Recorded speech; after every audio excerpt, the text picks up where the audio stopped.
नमस्कार दोस्तों, आप सभी का स्वागत है कॉन्सेप्ट एकेडमी के यूट्यूब चैनल पर।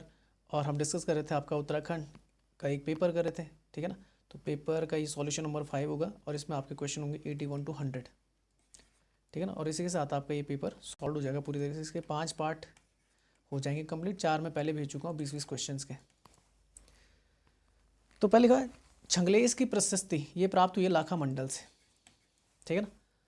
अब लिखा हुआ है लाखा मंडल एक प्राचीन शिव मंदिर है जो उत्तराखंड राज्य में देहरादून जिले के जौनसार भावर क्षेत्र में अवस्थित है। यही इसी के आसपास आपको एक देखने को मिलेगा कालसी का जो आपका अशोक का शिलालेख है, ठीक है ना। अच्छा, नेक्स्ट लिखा है लाखा मंडल का नाम दो शब्दों से मिलकर बना है। लाखा मतलब लाख, अर्थ होता है कई, और मंडल का अर्थ होता है मंदिर या लिंगम। यमुना नदी लाखा मंडल गाँव के साथ बहती है जहाँ शिव मंदिर स्थित है। शिव मंदिर लाखा मंडल भगवान शिव को समर्पित यह मंदिर, जिसे लक्षेश्वर मंदिर के नाम से जाना जाता है, 12वीं-13वीं शताब्दी के बीच में नागर शैली में निर्मित था। नागर शैली उत्तर भारत की शैली कही जाती है, वहीं द्रविड़ शैली दक्षिण भारत की कही जाती है। और दोनों का जो बोल सकते हैं मिश्रण है उसे बेशर शैली कहा जाता है, जो मध्य भारत की तरफ आपकी फैली हुई है। उस तरीके के मंदिर आपको मध्य भारत की तरफ ज़्यादा देखने को मिलेंगे। छगलेशा के खंडित शिलालेख और राजकुमार ईश्वर की प्रशस्ति लगभग 5वीं से 6वीं शताब्दी ईस्वी से पता चलता है कि इस तरह की पुरातनता मौजूदा मंदिर की तुलना में बहुत पहले की है। सिंहपुरा की शाही जाति से संबंधित राजकुमार ईश्वर की प्रशस्ति से राजा जालंधर के पुत्र अपने मृत पति चंद्रगुप्त के आध्यात्मिक कल्याण के लिए शिव के सम्मान में एक मंदिर के निर्माण का वर्णन किया गया है। अच्छा, तालेश्वर की अगर बात करें तो शालदे तहसील के देघाट में स्थित तालेश्वर शिव मंदिर तालेश्वर गांव जिले में कुमाऊं और गढ़वाल की सीमा पर स्थित है। वर्ष 1915 में इस गांव में खुदाई के दौरान गांव के कुछ लोगों को तांबे की 2 प्लेटें मिली थी, जिन्हें ग्रामीणों ने गांव में बने मंदिर में रखा दिया था। वर्ष 1963 में इसी गांव के एक ग्रामीण ने इन तांबे की चादरों के महत्व को समझते हुए उन्हें लखनऊ के एक संग्रहालय में रखा। जब इन तांबे की चादरों का अध्ययन किया गया तो पता लगा कि ये तांबे की चादरें 5वीं शताब्दी के आसपास की हैं। इनमें से एक ताम्रध्वज को ब्रह्मपुर रियासत के नरेश धृतिवर्मन ने और दूसरे का निर्माण ताम्रध्वज राजा विष्णुवर्मन ने किया था। तो इंपॉर्टेंट है। नेक्स्ट आता है उत्तराखंड की क्षेत्रीय भाषा में भूकंप के बारे में जन जागरूकता कौन सी फिल्म फैलाती है, तो यह है डांडी कांठी की गोद माँ। तो लिखा हुआ है उत्तराखंड की क्षेत्रीय भाषा में भूकंप के बारे में जागरूकता के लिए डांडी कांठी की गोद में फिल्म बनाई गई। यह गृह मंत्रालय के तहत आपदा जोखिम प्रबंधन कार्यक्रम के तहत जागरूकता अभियान है। अब आप जानते हैं आपदा जोखिम प्रबंधन जो आपका था, इसकी स्थापना बोल सकते हैं जो आपका जैसे एक आता है नेशनल, आता है नेशनल डिजास्टर मैनेजमेंट आपका अथॉरिटी आती है, तो इसकी स्थापना कब हुई थी, एक्ट आया था इसके लिए आपका कब 2005 में। और इसी के तहत बोल सकते हैं आपका उत्तराखंड ने एसडीएम एक्ट लाए थे, तो ये जो बोल सकते हैं स्टेट डिजास्टर मैनेजमेंट था। तो उत्तराखंड में इसकी स्थापना कब कर दी गई थी, स्पोर्ट्स की स्थापना तो ये कर दी गई थी 2013 में जब केदारनाथ आपदा आई थी। और बोल सकते हैं भारत का पहला आपदा प्रबंधन मंत्रालय बनाने वाला भी कौन है, ये उत्तराखंड ही है, ये भी आपने याद रखना है। इसे आपदा प्रबंधन विभाग उत्तराखंड द्वारा प्रस्तुत किया गया था। यह फिल्म भूकंप के दौरान और बाद में किए जाने वाले विभिन्न उपायों को दिखाती है। इसमें भूकंप क्षेत्र में निर्माण माप शामिल है। यह भूकंप के दौरान और बाद में क्या करें क्या ना करें तथा स्थानीय संसाधनों के उपयोग को दर्शाती है। यह विभिन्न प्रशिक्षण विधियों और प्राथमिक चिकित्सा उपचार को भी प्रदर्शित करती है। नेक्स्ट आता है उत्तराखंड में स्पर्श गंगा अभियान। ये चला था जब आपकी बोल सकते हैं बीजेपी की सरकार थी, एनडीए की सरकार थी, कहाँ पर आपकी उत्तराखंड में। उस समय के मुख्यमंत्री हुआ करते थे आपके रमेश पोखरियाल निशंक। तो लिखा हुआ है स्पर्श गंगा अभियान यह देश में पहला ऐसा अभियान था जो स्कूली छात्रों को जागरूक करने के साथ साथ देश की जनता को गंगा स्वच्छता के संरक्षण के प्रति जागरूक करता है। यह अभियान 2009 में उत्तराखंड के उस समय के जो आपके मुख्यमंत्री थे और वर्तमान में तो अब नहीं है, शिक्षा मंत्री तो अब तो नहीं है, रमेश पोखरियाल निशंक द्वारा शुरू किया गया था। नेक्स्ट आता मार्च 2021 में उत्तराखंड में निर्मित किस स्थान पर देश के पहले वन हीलिंग जो बोल सकते हैं फॉरेस्ट हीलिंग सेंटर था। बहुत इंपॉर्टेंट है ये, बोल सकते हैं आपका केंद्र स्तर पर भी बहुत इंपॉर्टेंट क्वेश्चन है, ठीक है ना, क्योंकि देश का पहला हीलिंग बोल सकते हैं आपका क्या फॉरेस्ट है, तो ये रानीखेत आपको देखने को मिलेगा। तो लिखा देश के पहले वन हीलिंग केंद्र का उद्घाटन 7 मार्च 2021 को उत्तराखंड के कालिका में रानीखेत में किया गया था। उत्तराखंड वन विभाग की रिसर्च विंग द्वारा वनों के उपचार गुणों और समग्र स्वास्थ्य और कल्याण पर इसके पुनः प्रभावी प्रभाव पर शोध के बाद वन हीलिंग केंद्र विकसित किया गया। इसमें कई गतिविधियां शामिल की गई जिसमें जंगल में घूमना, पेड़ को गले लगाना आदि शामिल है, ठीक है ना। नेक्स्ट चलते हैं Aryabhatta research institute of observation science, जैसे एरिस कहा जाता है। ये आपको किस शहर में देखने को मिलेगा, तो सभी जानते हैं नैनीताल में आपको ये देखने को मिलेगा। तो एरिस की अगर बात करें Aryabhatta research institute of observation science एक संक्षिप्त नाम है किसका, एरिस का। अग्रणी अनुसंधान संस्थानों में से एक है जो अवलोकन संबंधी खगोल विज्ञान और खगोल भौतिकी और वायुमंडलीय विज्ञान में विशेषज्ञता रखता है। Aryabhatta research institute of observation science Nainital Uttarakhand में आपका अवस्थित है। कुछ बातें पढ़ लेते हैं, जैसे कुछ बौनी आकाश गंगाओं डॉफ जो आपकी बोल सकते हैं गैलेक्सीज हैं को मिल्की वे गैलेक्सी जो हमारी गैलेक्सी है से 10 से 100 गुना अधिक द्रव्यमान सामान्य दर पर नए सितारे बनाते हुए देखा जाता है। ये गतिविधियां हालांकि कुछ दसियों मिलियन वर्षों से अधिक समय तक नहीं रहती हैं, एक अवधि जो इन आकाशगंगाओं की आयु की तुलना में बहुत कम है, आमतौर पर कुछ अरब वर्ष। 2 भारतीय दूरबीनों का उपयोग करके दर्जनों ऐसे आकाशगंगाओं का अवलोकन करने वाले एरिस के वैज्ञानिक ने पाया है कि आकाशगंगाओं के इस अजीब व्यवहार का सुराग इन आकाशगंगाओं में हाइड्रोजन डिस्ट्रीब्यूशन में गड़बड़ी और हाल ही में 2 आकाशगंगाओं के बीच टकराव में देखने को मिली है। तो ये आपकी क्या बोल सकते हैं, आपकी क्या दूरबीन है आपकी, जिससे खगोलीय दूरबीन जिसे बोलते हैं, ठीक है ना। नेक्स्ट चलते हैं, आगे लिखा विज्ञान और प्रौद्योगिकी विभाग DST की स्थापना 1971 में हुई थी। इसका उद्देश्य विज्ञान और प्रौद्योगिकी क्षेत्र के नए क्षेत्रों को बढ़ावा देना और देश में SNT गतिविधियों के आयोजन, समन्वय और बढ़ावा देने के लिए एक नोडल विभाग की भूमिका निभाना है। यह विभाग या विज्ञान और प्रौद्योगिकी मंत्रालय के तहत काम करता है। अच्छा नेक्स्ट चलते हैं, निम्न में से लाल कुर्ती बाजार कहाँ, ये आपको देखने को मिलेगा रानीखेत में ही लिखा हुआ है। रानीखेत का अर्थ होता है खेतों की रानी, जो उत्तराखंड के अल्मोड़ा जिले का एक पहाड़ी इलाका है। रानीखेत के अगर देखा जाए तो यहाँ पे देवदार, ओक, रोडोडेंड्रॉन और देवदार के जंगल पाए जाते हैं, जहाँ तेंदुआ, रेसस मंकी, पाइन, मॉस्टेस, हिमालयन लंगूर, ढोल, खरगोश, भौंकने वाले हिरन, अच्छा भौंकने वाले नहीं होगा यार, हिरन, ठीक है ना, सांभर और अधिक जैसे जीवों की एक विशाल विविधता की मेजबानी करते हैं। ये कुमाऊं सैन्य दल का मुख्यालय, ये आपने याद रखना, इंपॉर्टेंट है। और ऐसा माना जाता है कि द्वारहाट की एक कटोरी रानी ज्योति पद्मिनी के पास रानीखेत क्लब के पास अपने खेत थे, जो उन्होंने कुंपुज बाजार की स्थापना के जहाँ पर की थी, जिसके बाद से ब्लू बाजार और लाल कुर्ती, ठीक है ना, यह बल बाजार लिखा हुआ है और लाल कुर्ती के नाम से इसे जाना जाता है। रानीखेत गोल्फ कोर्स एशिया के सबसे ऊंचे गोल्फ कोर्सों में से एक है, तो याद रखना आप लोग। उत्तरकाशी की बात करें, उत्तराखंड का जिला है, 1960 में गढ़वाल क्षेत्र का बोल सकते गठित गढ़वाल क्षेत्र का एक हिस्सा है। इस जिले में यमुनोत्री से यमुना और गंगोत्री से गंगा निकलती है।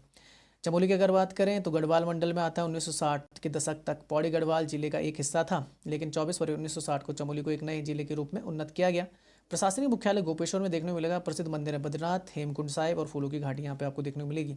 सुंदरलाल बोगना द्वारा शुरू किया गया जो चिपको आंदोलन था, उसकी जन्मस्थली भी कौन सी है, चमोली है। हल्द्वानी की अगर बात करें तो यह नैनीताल जिले का एक शहर है, कुमाऊं क्षेत्र का सबसे बड़ा। वित्तीय राजधानी कहा जाता है उत्तराखंड की, और जिसमें उत्तराखंड की सबसे अधिक व्यावसायिक, आर्थिक और औद्योगिक गतिविधियां होती हैं। हल्द्वानी उत्तराखंड मुक्त विश्वविद्यालय का घर भी है, जो आपका बोल सकते हैं ओपन यूनिवर्सिटी है, जिसकी स्थापना 31 अक्टूबर 2005 को हुई थी। ये भी आपने याद रखना, उत्तराखंड विधानसभा के एक अधिनियम द्वारा इसे लाया गया था, UOU ओपन यूनिवर्सिटी 2005। उत्तराखंड के कुमाऊं क्षेत्र में बालेश्वर मंदिर आपको देखने को मिलेगा चंपावत में। तो लिखा बालेश्वर मंदिर, ये आपका बालेश्वर मंदिर। तो लिखा यह उत्तराखंड के चंपावत जिले में स्थित भगवान शिव को समर्पित एक प्राचीन मंदिर है। इस मंदिर का निर्माण चंद वंश के शासकों ने किया था। इसे राष्ट्रीय धरोहर स्मारक घोषित किया गया। 1952 में भारतीय पुरातत्व सर्वेक्षण द्वारा इसकी देखभाल की जाती है। बालेश्वर मंदिर के परिसर में 2 अन्य मंदिर आते हैं, जिसमें एक रत्नेश्वर को समर्पित है, दूसरा माँ दुर्गा चंपावती को समर्पित है।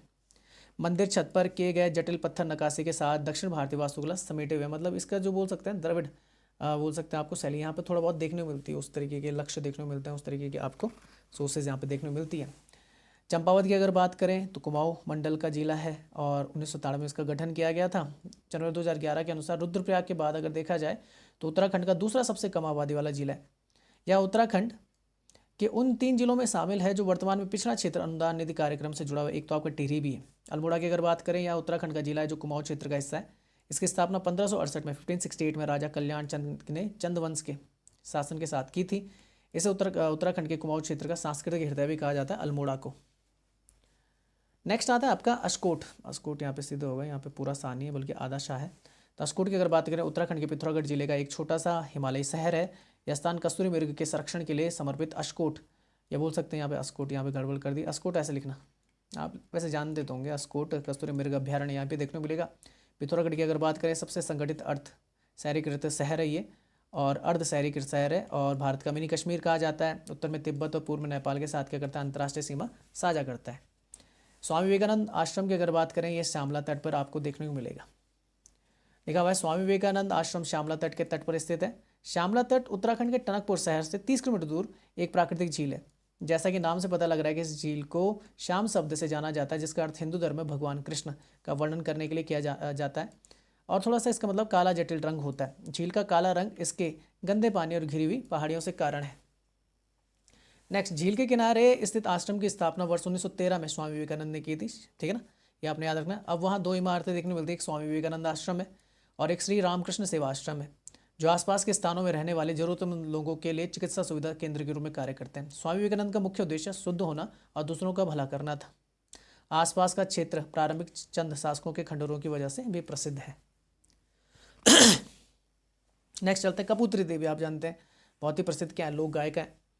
तो लिखा हुआ है, कपूत्री देवी उत्तराखंड के कुमाऊं क्षेत्र में पहली महिला लोक गायिका थी जिन्हें ऑल इंडिया रेडियो पर सुना गया था पहली बार। कुमाऊं के चंपावत जिले में जन्मी कबूतरी देवी या कबूतरी मिरासी लोक संगीतकार समुदाय की सदस्य थी। मिरासी उनके पिता एक लोक गायक थे और कबूतरी ने उनके लोक संगीत की अनिवार्यताएं प्राप्त की थी उनसे। उन्हें पहाड़ियों की आवाज़ के रूप में जाना जाता है। उत्तराखंड संगीत में उपयोग किए जाने वाले लोकगीत ढोल दमो, तुर्री, रणसिंगा, ढोलकी, दौर, थाली, बंगोरा और मसक बीन, आपके यहाँ पे मसक बाजा यहाँ पे शामिल हो जाते हैं। कुछ और प्रमुख आते हैं, जैसे बसंती देवी विष्टा आती हैं, उत्तराखंड की एक प्रसिद्ध गायिका हैं जो जागर संगीत से संबंधित है। मीना राणा की बात करें तो सबसे अधिक रिकॉर्ड इन्हीं के नाम है उत्तराखंड में। जीत सिंह नेगी की बात करें, ये भी आपके लोक गायक हैं। हीरा सिंह राणा इनकी बात करें तो ये भी पहाड़ी गीत और लोगों के दर्द से के बोल सकते हैं, अपने गीतों के द्वारा लोगों के दर्द को बताते हैं। गिरीश तिवारी गिरदा, ये भी एक बोल सकते हैं महान पटकथा लेखक हैं। उत्तराखंड के निर्देशक, गीतकार, गायक, कवि, जैविक संस्कृतिविद, साहित्यिक लेखक और सामाजिक कार्यकर्ता हैं। प्रीतम भरतमान को तो सभी जानते हैं, जागर सम्राट के नाम से फेमस है उत्तराखंड में। डालदियों का डगरिया नामक जो था आपका गैर दगड़िया था शायद से, ठीक है ना, तो गैर सरकारी संगठन संस्थापक हैं, तो ये चंडी प्रसाद भट्ट हैं आपके। तो लिखा हुआ है, डालियों का डगरिया नामक गैर सरकारी संगठन एनजीओ के संस्थापक चंडी प्रसाद भट्ट थे। तो इसके बारे में पढ़ते हैं यहाँ, चंडी प्रसाद भट्ट द्वारा गठित एनजीओ। तो एनजीओ बोलते हैं नॉन गवर्नमेंट ऑर्गेनाइजेशन, जो बोल सकते हैं मानव कल्याण के लिए काम करती है, गैर सरकारी। या पौड़ी गढ़वाल में स्थित है। एनजीओ का उद्देश्य पहाड़ी समाज में लोगों की आजीविका को बढ़ाना, प्राकृतिक संसाधन प्रबंधन और पहाड़ों में प्राकृतिक आपदाओं को कम करना है। प्रसिद्ध लोक गायक हीरा सिंह राणा, अभी बताया उत्तराखंड से संबंधित है, जिनका निधन हो गया था 2020 में। तो उत्तराखंड में प्रसिद्ध लोक गायक हीरा सिंह राणा का जून 2020 में क्या हो गया था, निधन हो गया था। हाल ही में उन्हें दिल्ली सरकार द्वारा गढ़वाल, कुमाऊनी और जौनसार अकादमी के उपाध्यक्ष नियुक्त किया गया था।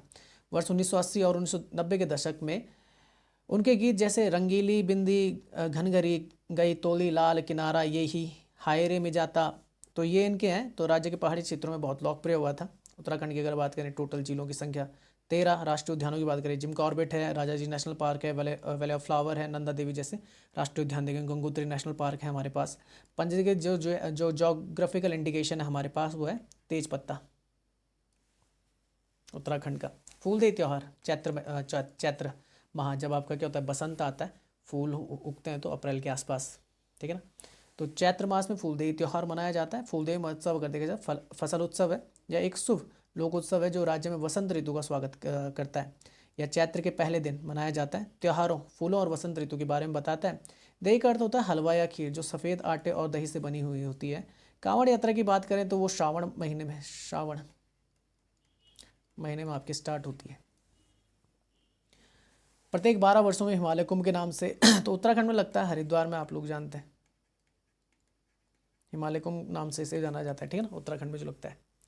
बाकी 3 जगह और लगता है, उत्तर प्रदेश में लगता है आपका, ठीक है ना, इलाहाबाद में लगता है आपका, उसके अलावा आपका नासिक में लगता है, महाराष्ट्र में, ठीक है ना, गोदावरी के तट पर, यहाँ पे गंगा और यमुना और सरस्वती के तट पर। और एक लगता है आपका क्षिप्रा नदी के किनारे, ये लगता है आपका क्षिप्रा नदी के किनारे लगता है आपका मध्य प्रदेश में, ठीक है ना। अच्छा आगे चलते हैं। लिखा हिमालय कुंभ, इसे नंदा देवी राजजात यात्रा के रूप में भी जाना जाता है, जो कि हर 12 वर्ष में आयोजित की जाती है। चमोली जिले उत्तराखंड में नौटी गांव से धार्मिक रीति रिवाजों और परंपराओं की भी शुरू की जाती है। इसकी एक किंवदंती है, जो बारात नंदा देवी के साथ आती है और जो भगवान शिव की पत्नी है, और वह नंदा देवी पर्वत के लिए अपने गाँव को छोड़ती है। तो हिमालय कुंभ के नाम से कैसे जाना जाता है, तो वो जाना जाता है नंदा देवी राजजात यात्रा को जाना जाता है। और बाकी आप जानते हैं कि कुंभ कितनी जगह लगता है, 4 जगह, तो एक हरिद्वार में भी लगता है आपका, ठीक है ना, ठीक है। अच्छा मैंने यहाँ पे क्या बोल दिया था, हरिद्वार, हाँ तो कुंभ लगता है आपका हरिद्वार में, बिल्कुल सही है।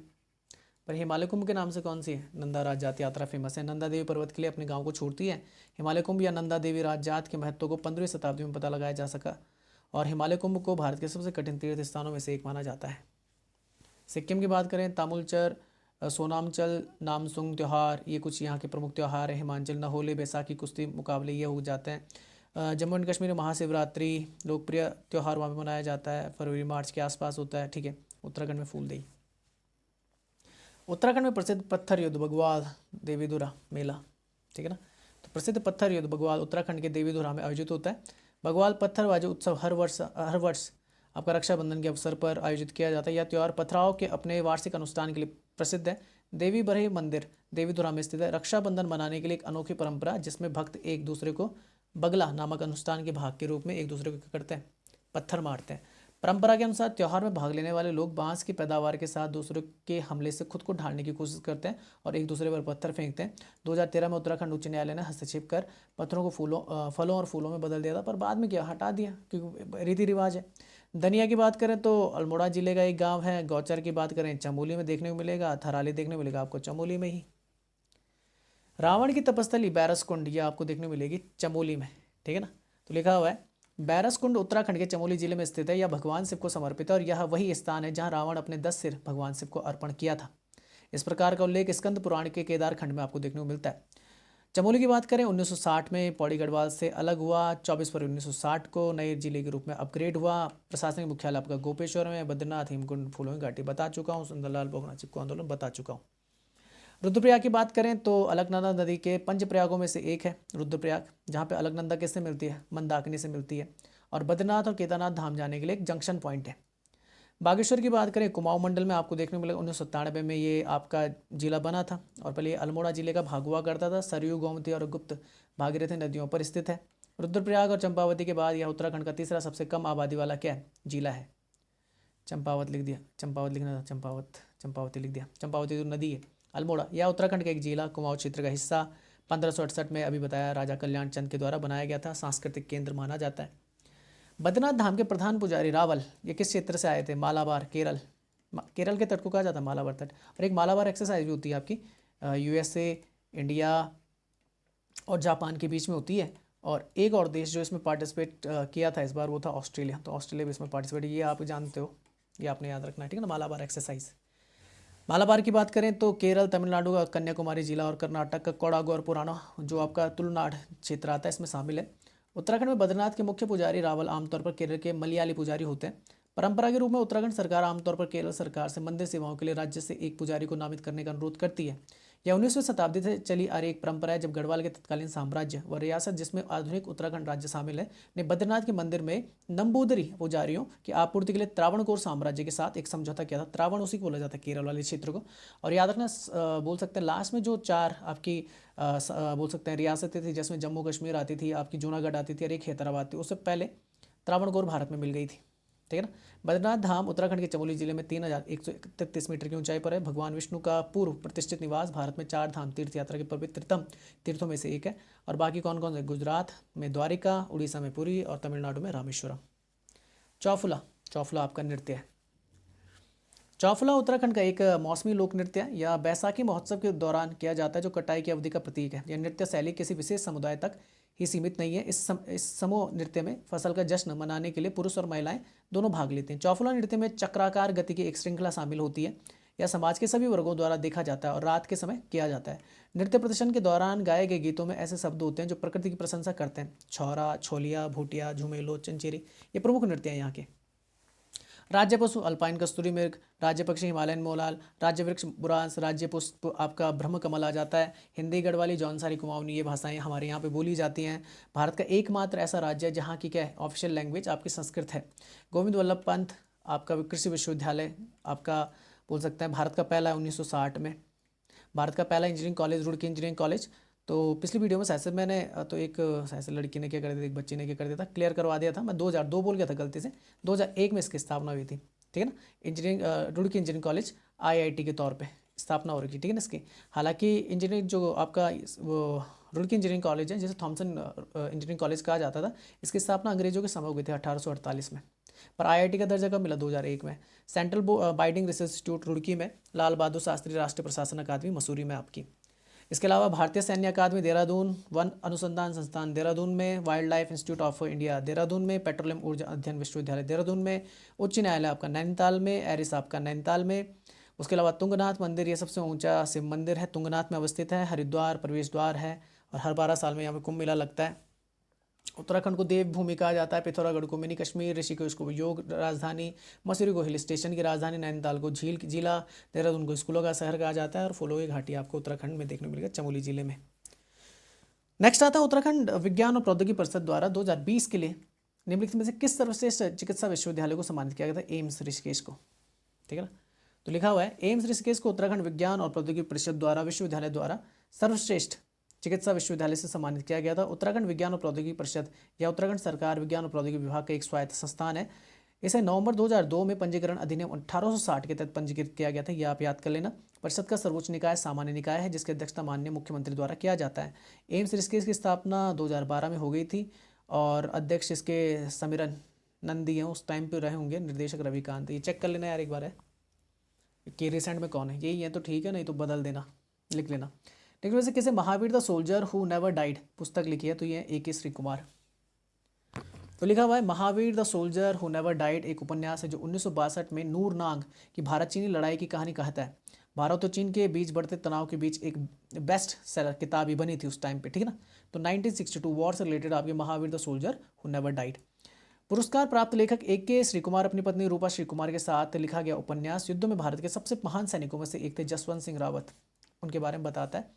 Mahavir the soldier who never died, ठीक है ना, शीर्षक वाली किताब गढ़वाली सैनिक के अदम्य साहस और निस्वार्थ प्रेम और देशभक्ति की कहानी कहता है।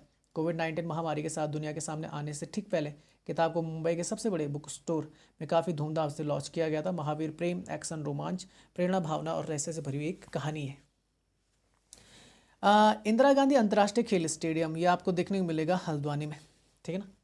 तो लिखा हुआ है हल्द्वानी में गोला नदी के किनारे 70 एकड़ की ज़मीन पर फैला हुआ है और इसकी बोल सकते हैं आधारशिला किसने रखी थी? हरीश रावत ने, जो उस समय के आपके तत्कालीन मुख्यमंत्री 2016 में, और रावत जो थे आपके 9 नवंबर 2000, ठीक है ये पढ़ लिया। राजीव गांधी अंतर्राष्ट्रीय क्रिकेट स्टेडियम देहरादून में, रायवाला और अभिमन्यु क्रिकेट अकादमी भी आपको देहरादून में देखने को मिलेगी। पुष्कर सिंह धामी मुख्यमंत्री, राज्यपाल गुरमीत सिंह, राज्य पशु कस्तूरी मृग। लोकसभा सीटें 5 हैं और राज्यसभा सीटें हमारे पास 3 हैं। तो इस वीडियो को यहीं तक रखते हैं। जय हिंद, जय भारत।